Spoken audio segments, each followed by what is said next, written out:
Hello everybody, my name is C. Stephen Blue, and first of all I want to say thank you for coming out today. You are the reason we are here. Your support of our event is what makes it so successful, and so I just want to thank you all for being here, and I hope you enjoy our event today. I'd like to officially welcome you to Burnin Down the Barnes, a monthly poetry and literary event co-sponsored by the Eugene Poetry Foundation and Barnes Noble Bookstore. Let's see, we have a very exciting event for you today. We have Eugene memoirist Dr. M.K. Runyan and Earth Spirit music band Lotus unfolding. Their presentations will be followed by a 1-hour time-limited open mic, and at the end of the open mic we'll invite our featured readers back for a few more minutes. Lotus Unfolding is offered to also back up any poets at the open mic who might want to have some music behind their poetry. So if you're feeling courageous, well, they are up to the challenge, and I'm going to be doing one with them when they come up, so think about that. Okay, so with all that out of the way, I'd like to introduce our first featured reader for today, Eugene memoirist M.K. Runyan. Kay and I both belong to the Eugene Willamette Writers Group, and that is where I met her.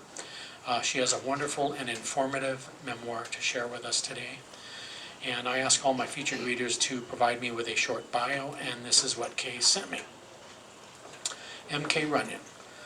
From early beginnings of poverty, sexual abuse by a close relative, and becoming a voice for people with non-visible disabilities, M.K. Runyan's memoir, Choices, A Story of Survival, is a compelling read that you don't want to miss.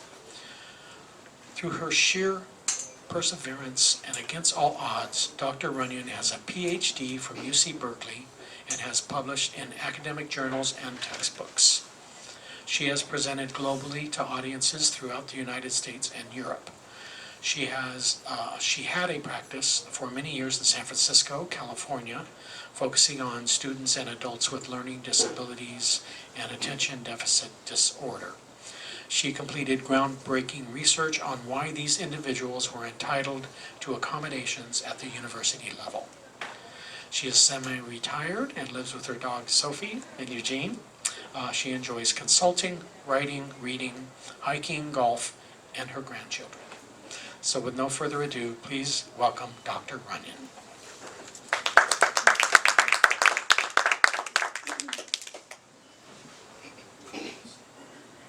Okay, he's standing right here. Is that okay? Okay, good. Well, thank you all for being here today, and I'm going to try to make a coherent read and not let my nervousness get in the way. So I hope you enjoy this. It was our own Grapes of Wrath journey.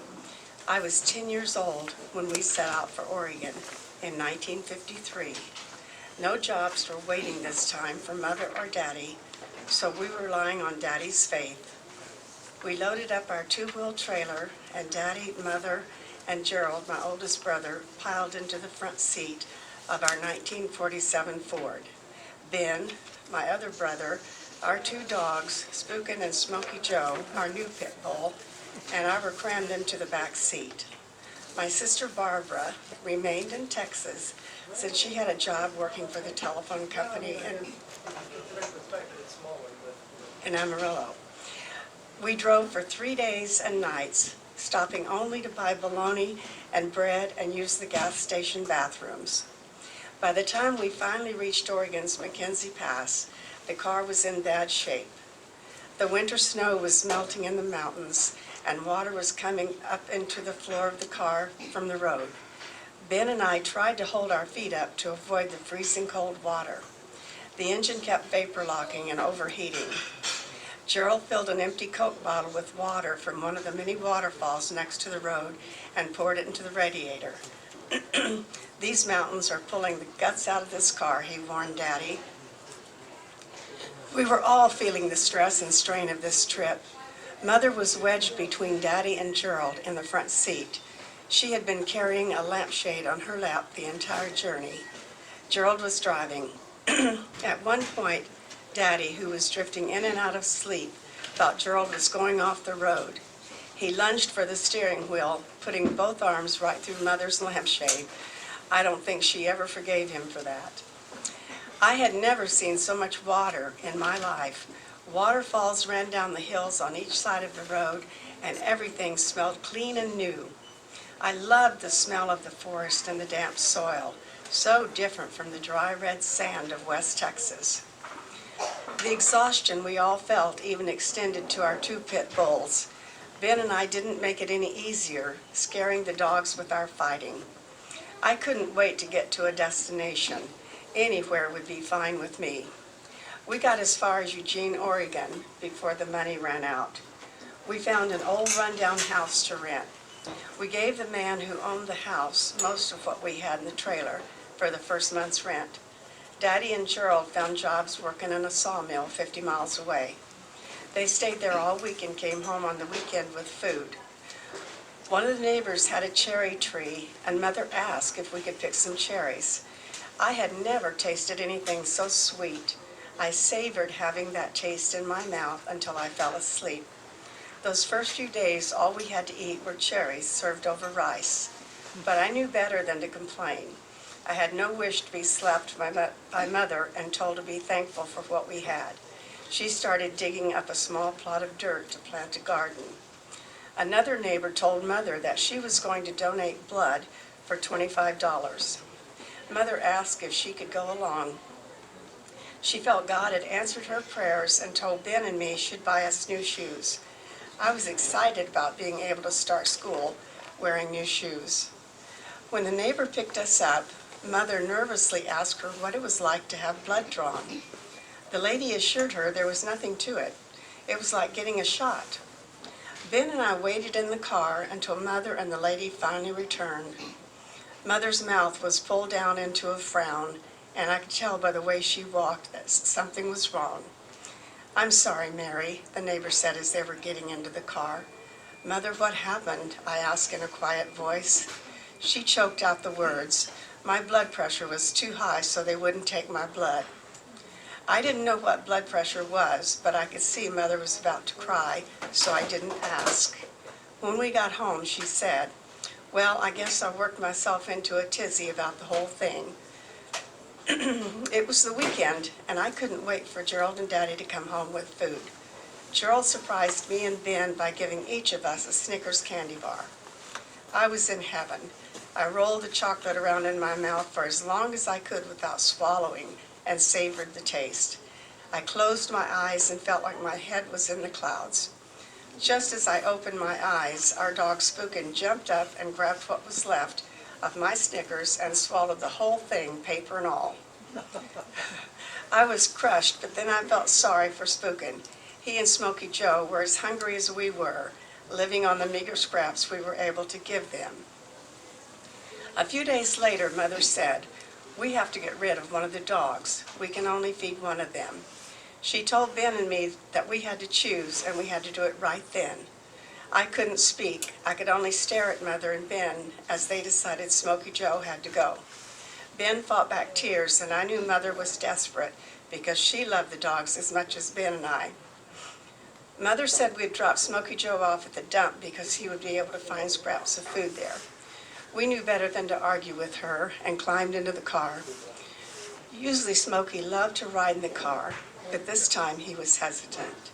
I had held him on my lap and tried not to cry as I began to get a sick feeling in my stomach.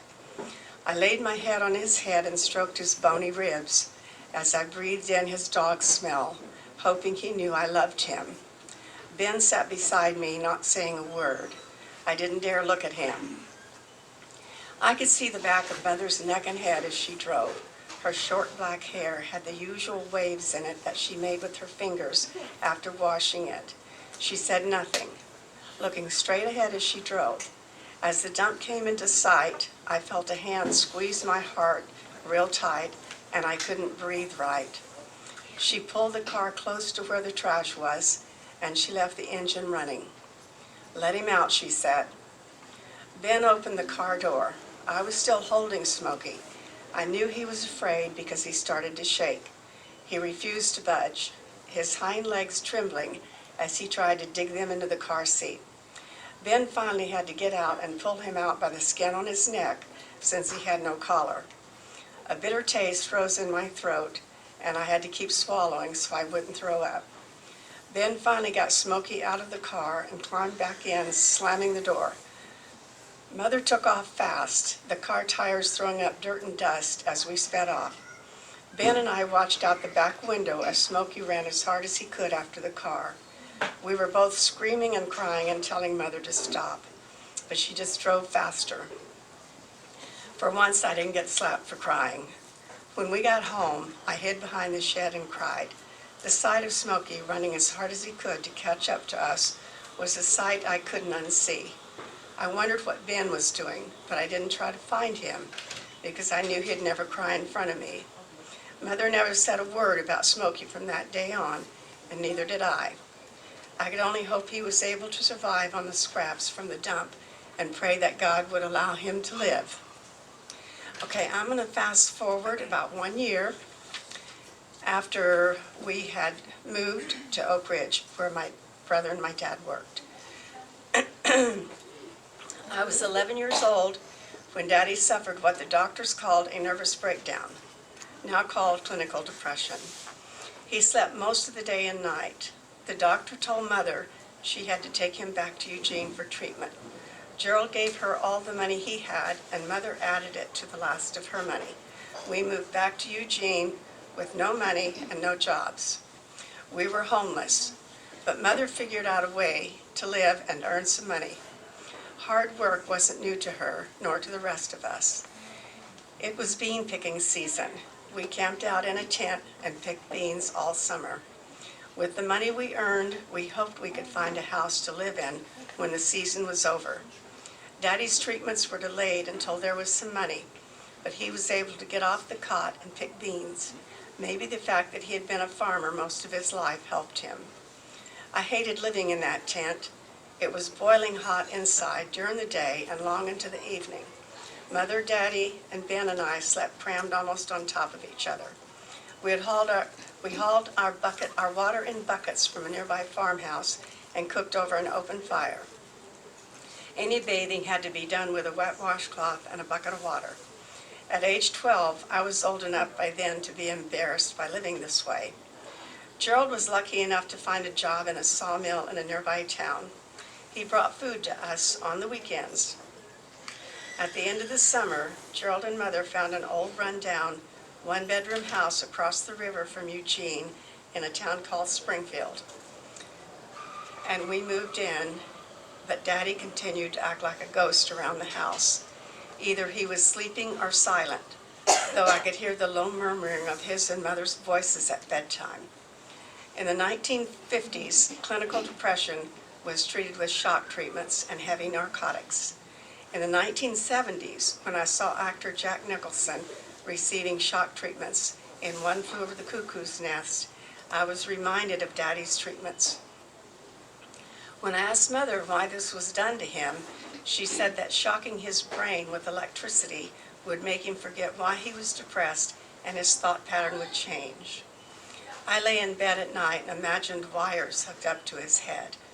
I envisioned Daddy's body jerking and twisting when the shock went through him. I was afraid to ask Mother if that was really what happened, so that image stayed in my head as the truth. I didn't see much difference in Daddy's behavior. He still slept a lot, and often he would have panic attacks in the middle of the night, jumping up and opening the window, gasping for air. The only other time I saw him get up was at my mother's urgings to go to the hospital for another shock treatment. For what seemed like a year, he never said a word to me. Even before his nervous breakdown, he had rarely held any kind of a conversation with me. When he wasn't sleeping, he mostly spent time in his chair reading the Bible. In our small house, the bathroom was off his bedroom, and we had to walk by his bed to use it. He was always asleep. Sometimes I stopped and whispered, "Daddy," but he never opened his eyes. It felt as if the sun no longer shone on our dark little house.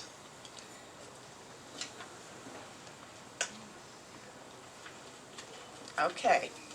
I am going to fast forward by 10 years. I'll fill in just a little bit of the gap. I had married at 16 years old and had three children by the time I was 25. I was married to an alcoholic and stayed married for 12 years and then divorced. Oops, that's next. It's not right at this moment, so forgive me. Texas and back again. Summer came and I didn't look forward to cleaning houses, babysitting, or picking beans. An opportunity came from my sister. She needed me to come to Lubbock, Texas for the summer and babysit her 1-year-old child, Paula. Barbara was 3 months pregnant with her second child and had returned to work at the telephone company. Her husband, Harold, drove trucks part-time and attended school part-time. I didn't like Harold at all. He always told me how to take care of Paula, but I felt that his bossiness did not come from any real concern about Paula. Instead, I thought he constantly wanted to prove to me that he could tell me what to do and I had to obey. My morning routine involved fixing a bottle for Paula when she woke up about 6 o'clock, waiting for her to go back to sleep, and then returning to bed myself. One morning after I'd gone back to bed, I suddenly felt someone getting into my bed. I opened my eyes and was shocked to see Harold next to me. I could tell by the look on his face that he was planning to do something bad. He had a goofy-looking half smile on his face and wasn't saying anything. Okay, it's now that I skip 10 years ahead, so, and I'll repeat what I said. I had married at 16 years old and had 3 children by the time I was 25. I was married to an alcoholic and stayed married for 12 years, then divorced. So,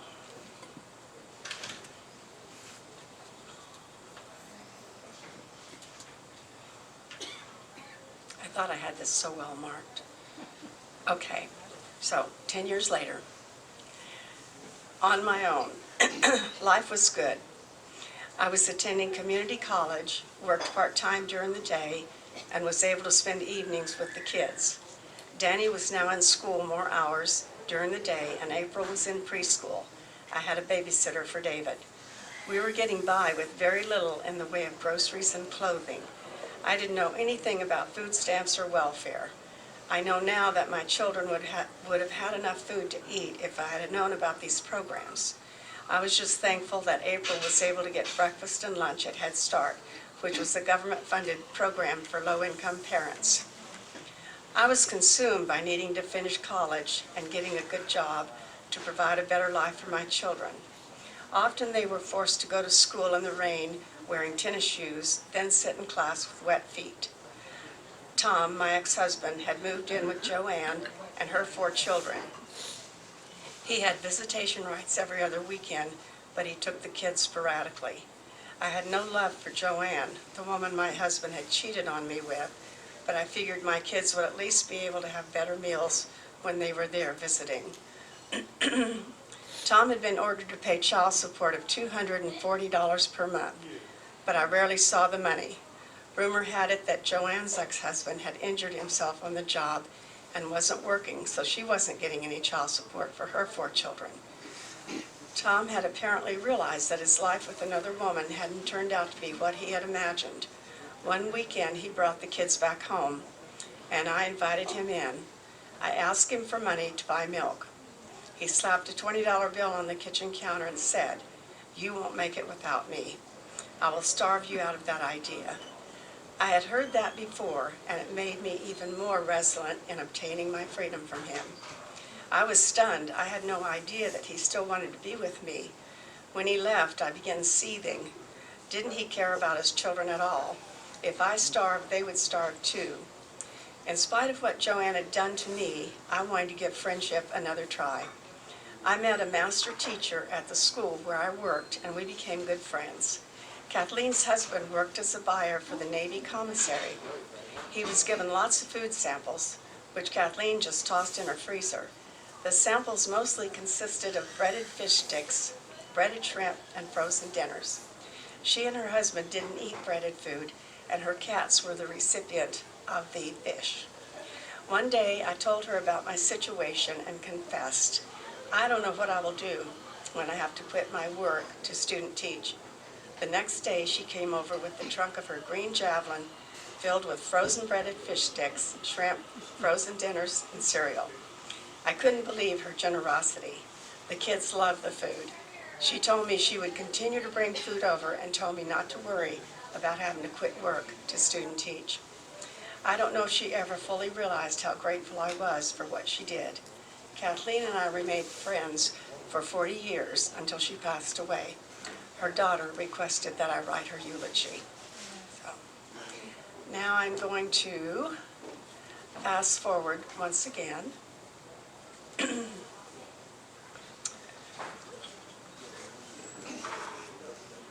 Okay.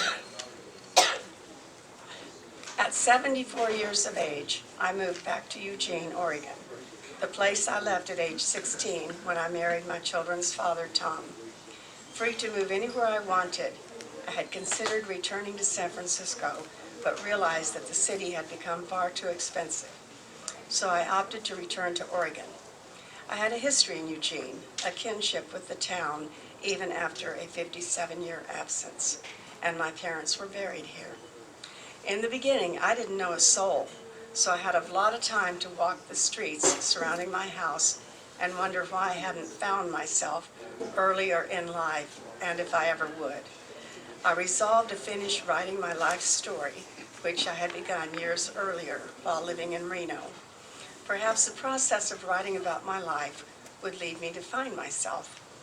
My life had been marked by traumatic events, as well as my own poor choices made as a result of circumstances and ignorance. Unable to experience life outside of the walls of poverty in which I lived for so long, I had no idea I could have chosen a different way of living at an earlier age. I eventually learned from my mistakes and was able to make something of myself, helping others in the process. In spite of her sometimes harsh parenting, I learned most of what has guided me through life from my mother. Hope, faith, and creating opportunities where they don't exist were all values she taught me. Her faith in God kept her going against all odds. She was a survivor. I'm grateful to both of my parents for instilling in their children the value of education. My older brother Gerald, who was my rock, and my older sister Barbara shared many of the struggles I did, although they did manage to make it to adulthood before Daddy had his nervous breakdown. Gerald worked hard all his life. After working in sawmills and a stint in the Army, he went on to become a fireman and a well-respected arson inspector in Oregon. Barbara earned her Bachelor of Arts degree from Long Beach State during the time she was married and raising 3 young children. Ben joined the Air Force after high school, attended flight school after being discharged, and worked as a pilot for Delta Airlines for the next 40 years. As of this writing, Gerald and Barbara are in very poor health, and I'm aware that I don't have much time left with them. Ben passed away 8 years ago, along with his son, doing what he loved to do best, flying one of the vintage planes from the collection he had acquired over the years. As for my children, my oldest son works in the field of information technology. My daughter is a business owner, and my youngest son is employed in the biological sciences at a local college. They have always been supportive of my endeavors, and I'm proud of their accomplishments. Kay Doll, Kathy, Kay, Catherine. I've had many identities during my lifetime, but now I'm simply Kay, a woman who has overcome a lot and accomplished some things I never imagined. Like everyone else, I have regrets. For some reasons, I think about the things I didn't do right more than those that I did do right. Now that I'm back in Eugene, I've visited my parents' grave, placing flowers at the head of the double stone bearing their names. I reflect on my lack of a relationship with my father. I regret that as an adult, I could have tried to foster a relationship, but I had accepted the fact that Daddy didn't converse with me. I didn't know how to change that. During our infrequent visits, I remember how I wanted Daddy to acknowledge that I had made something of myself, but he never did. I, however, knew that I had made my life a success.